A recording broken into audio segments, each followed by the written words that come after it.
Hello and welcome to Somerville Neighborhood News. Today is June 3rd. I'm Colby Smallsell. And I'm Justin Page.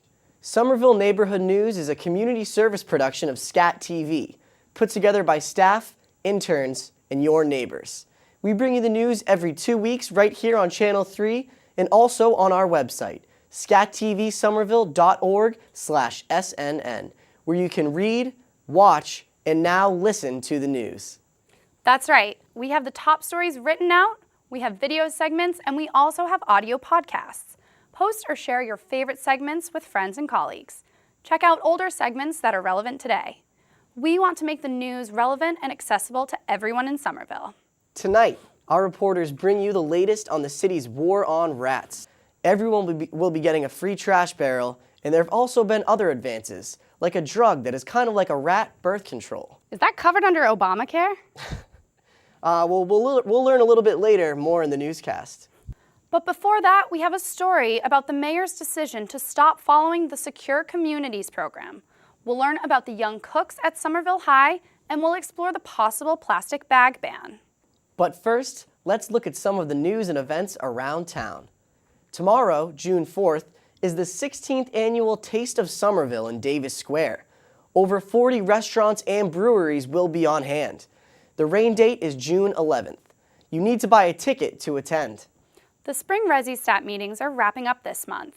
The last two are for Ward 5 tomorrow on June 4th and for Ward 3 on June 25th. If you live in Ward 3 or 5, make sure you go to share your concerns at your meeting with your alderman and the mayor.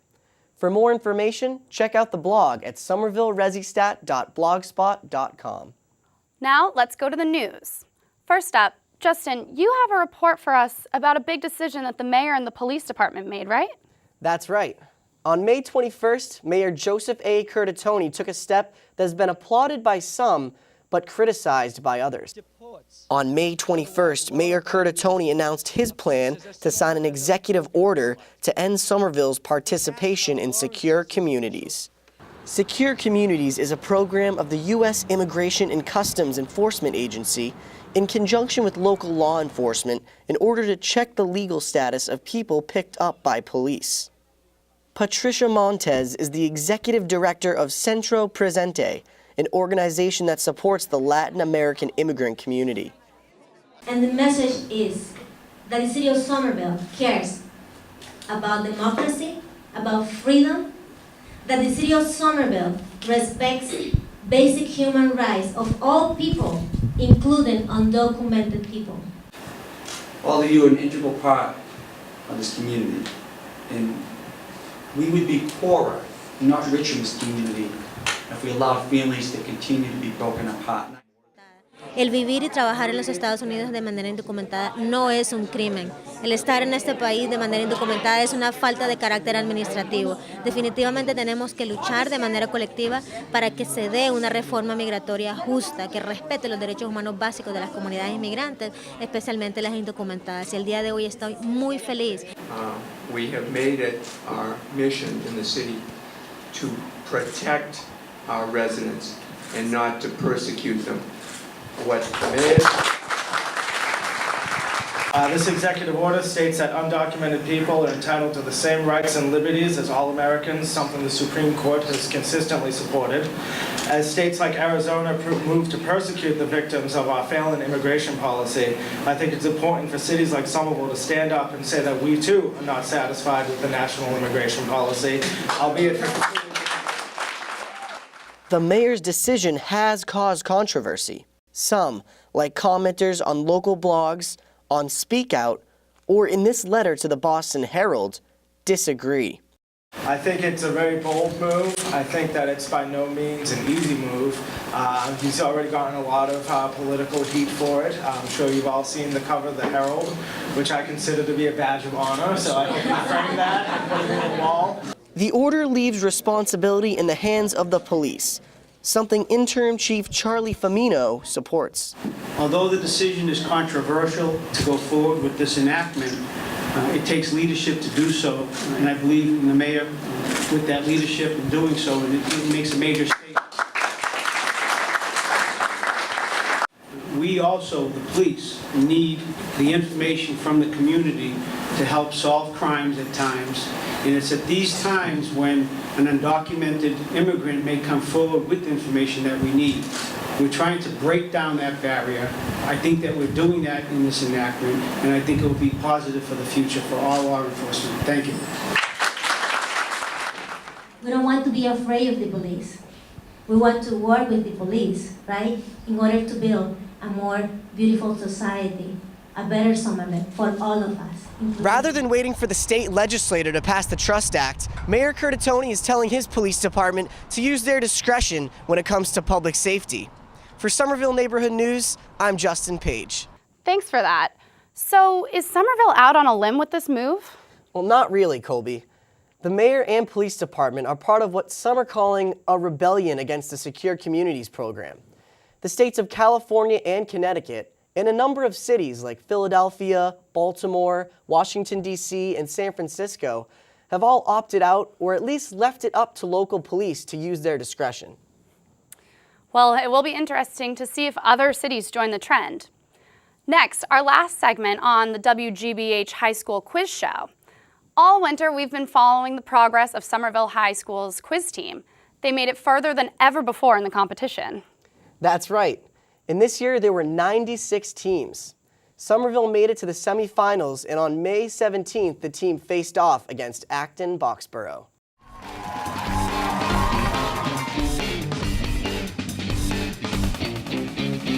Welcome to High School Quiz Show, everybody. I'm Billy Costa, your host. Today's matchup is the second of our semifinal rounds. The winner today will earn the final spot in the Massachusetts State Championship and the chance to become the next High School Quiz Show state champion. Today's matchup has Somerville High School. We've got Celine, Miles, Graham, and John. Let's hear it for Somerville High.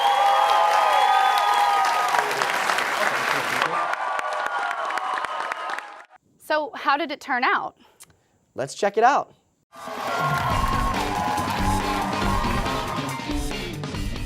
The Somerville team lost to Acton-Boxborough. It was senior Celine Lesser-Brandt's final season. Obviously, I wanted to win in this round, but since we made it farther than we ever had before, I think I was just going out there to play trivia and have some fun, hopefully do pretty well, score a lot of points. Lesser-Brandt was on the team for 3 years. What's next? I want to work for immigration. I want to be a social worker and learn French, Spanish, so I can do that. I don't know what I'm going to do in college. I'm hopefully going to keep playing trivia, watching Jeopardy. Maybe I'll be on Jeopardy. Lesser-Brandt's parents have 2 children on the team. Yeah, we're really excited because our older girl is the 3rd year she's participated, and even Graham was an alternate last year, and we had got knocked out in the first game the past 2 years, so our goal was to make it to the 2nd round. So we actually overachieved that. It's a really great moment for ourselves and also just for the entire Somerville community. We're really excited. Well, it's hard not to be proud of the kids, and I think everybody's proud of the kids, and you know, from all the schools that are competing. I'm really proud of them, as I'm sure everyone at Somerville High is. They are one of the best 4 teams in the state. It's better than we've ever done. I'm, as I said, very proud of those 4, or those 6. I mean, half the team was seniors, and they've done a great job. They've helped build this club and build this team. But we do have a lot of underclassmen who are, you know, half that team was all juniors, so they'll hopefully be back next year. I have a group of at least 4 or 5 sophomores who are on the team. A lot of them are in the audience over the last few matches, but I expect they'll be coming on too. Any questions? What's rule 1? Have fun! I thought it was going to be stay alive. What's really unique to this show is the fact that people care about it as much as they do. And I think a lot of that has to do with the fact that we're dealing with students. So whether it's the stage manager, or whether it's the director, whether it's someone, a celebrity that does a video question for us, or whether it's Billy, everyone has a very unique passion for this particular show. And you really feel it when you're behind the scenes. So whether it's the lighting, whether it's the audio, people take a real ownership in the show. And I think a lot of it has to do with the fact that it's kids. The whole reason that we did the show, the whole reason we produced the show was because there's so few opportunities for kids, particularly high school kids, to be celebrated and showcased for academics. So you see lots and lots of sports teams getting that kind of attention and getting those sorts of accolades, but there we saw a real opportunity for WGBH to enter this space and really make a meaningful platform for kids, for students. The Somerville students made it further than ever before thanks to the hard work of the students and Coach Ted Blake. For Somerville Neighborhood News, I'm Em Wynn. Who won the championship? Well, on May 24th, Acton-Boxborough beat Lexington. You can learn more about the competition at highschoolquizshow.org. Great work, Somerville. Next year, some of this year's alternates will be on the team. Let's hope they can make it all the way to the finals. Next, we take a look at a proposed law that would ban plastic shopping bags, just like these. Cities across the country are making them illegal, or at least making customers pay extra for them. Will that happen here? Sharon Johnson, the newest member of our team, brings us the story. Somerville officials have been discussing banning plastic grocery bags for several years. On May 27th, the process took a step forward. The assistant city solicitor gave aldermen a tentative green light. So basically, my opinion is yes, you can. It's completely legally defensible to draft a plastic bag reduction ordinance. Mayor's aide Omar Bukili wanted to know if all retailers would be subject to the ban. The first thing that comes to mind is the difference between the different grocery stores, for example, the large ones, the smaller ones. Would they all be subject to the same restrictions? Would the large grocery store, say, above 8,000 or 10,000 square feet, have to abide by the ordinance earlier than the small mom and pop outfit like McKinnon's? Aldermen looked at Brookline's law, which exempts stores smaller than 2,500 square feet. If you or the city solicitor's office could redraft this but bring it back to this committee to for Somerville, and we can take a look at it. We're going to be checking with all these towns and saying, you know, how's it working out? Ward 6 Alderman Rebecca Gawartz has been pushing for a plastic bag ban for years. We really have a climate crisis. We have for many years, and I think there's more will to take action. And this is something that we can do that's been done in other cities and towns, that other nations have done. I just learned that Rwanda just did this. Ireland has had something in place for many, many years. There's no reason why in this day and age we should be having these sorts of bags. As you noted yourself, you go to some of these grocery stores and they're double bagging and then putting 3 items in the bag. We're living like there's no tomorrow. And there is a tomorrow. We want a future for our kids and our kids' kids, and that's not how we're living. So we need to start adjusting how we're living. Will Somerville join the more than 100 cities and towns that have banned plastic bags? We will be watching. For Somerville Neighborhood News, I'm Sharon Johnson. So what do business owners and shoppers think?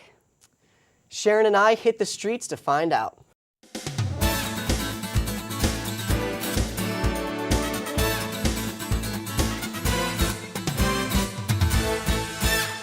If Somerville were to ban plastic bags or to enforce a fee, how would you feel about that?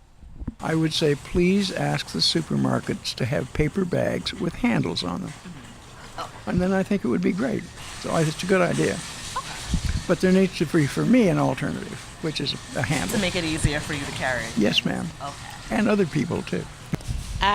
Initially, I don't know what my reaction would be because I use a lot of plastic bags. I'm not going to lie. I know that I know there's been controversy about it, but I use a lot. I have to say I use a lot of plastic bags. But if they were to do away with them and there was nothing but paper bags, I mean, people would just have to make do with paper bags, you know what I'm saying? Well, since we started using plastic bags because it's just easier, and we use them for diapers. Do you use them for so if they just started charging for plastic bags, you would be fine with, Yeah, it'd probably get me to use the reusable ones. Charging 5 cents to be all right. Do you usually shop with reusable bags or plastic bags? What's your preference? I try not to use bags. I don't own any reusable bags right now. I tend to just reuse the ones I get until they're no good anymore. And then and then either that or I just won't use a bag at all. I'll just bring my backpack. I have bought cloth bags, but cloth bags, you know, with anything there's a good and a bad with anything. I wanted to speak with at least one business owner about the ban, so I headed over to Davis Square. I think it would affect all the businesses, really. It adds up. I have mixed feelings about it. Some people do like the plastic bags, you know, people reuse them, they throw out their trash, they do this, they do that. Walking around the dogs, pick up the nastiness.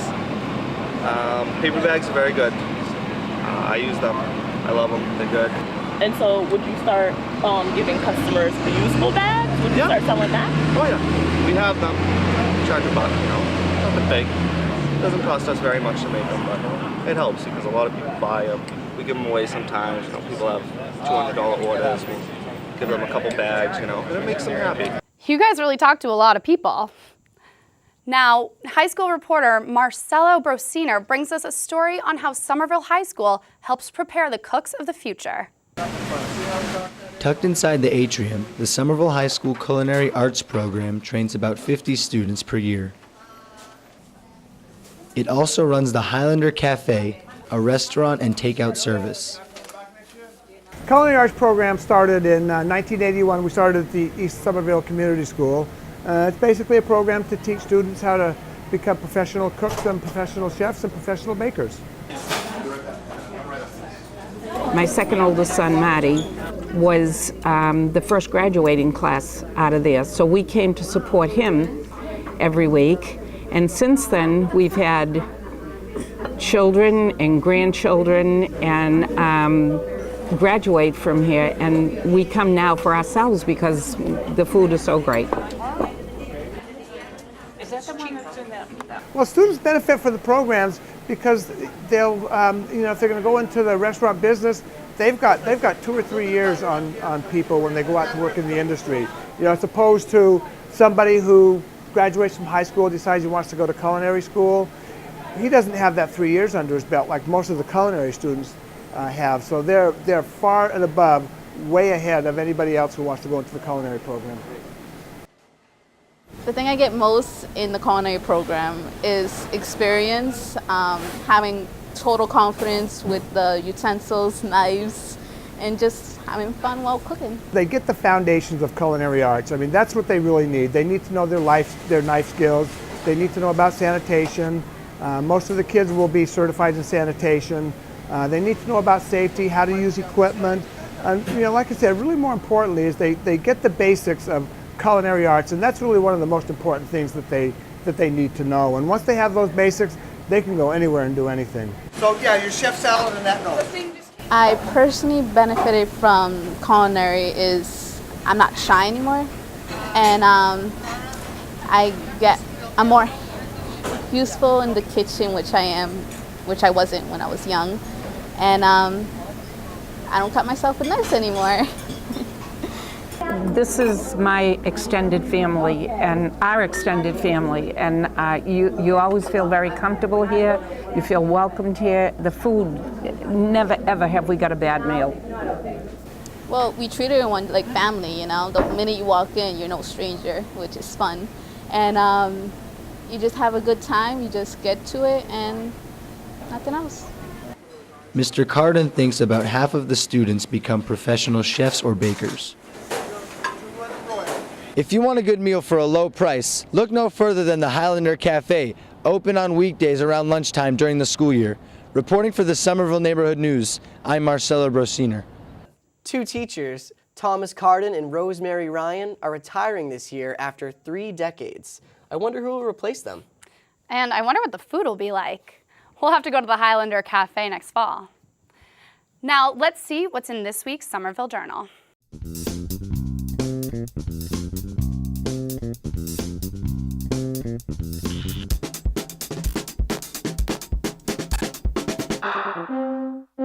Hello, this week in the Somerville Journal, we'll have a roundup of the recent field trip by city officials to check out the proposed master developers for Union Square's other projects. We'll have a look at partners' plans for buildings at Assembly Square, and a look at Class Day in Somerville High School.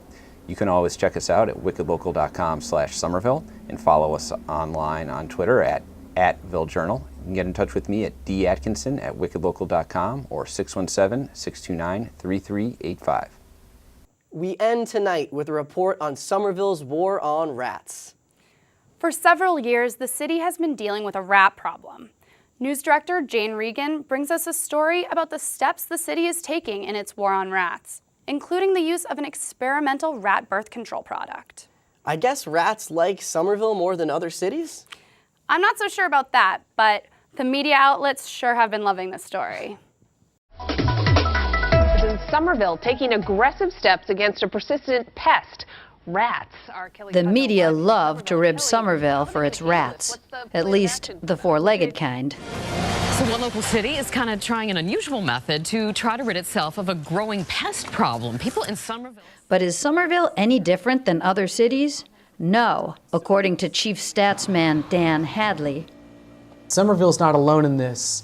We're probably just alone in addressing it head on and really bringing it to everyone's attention.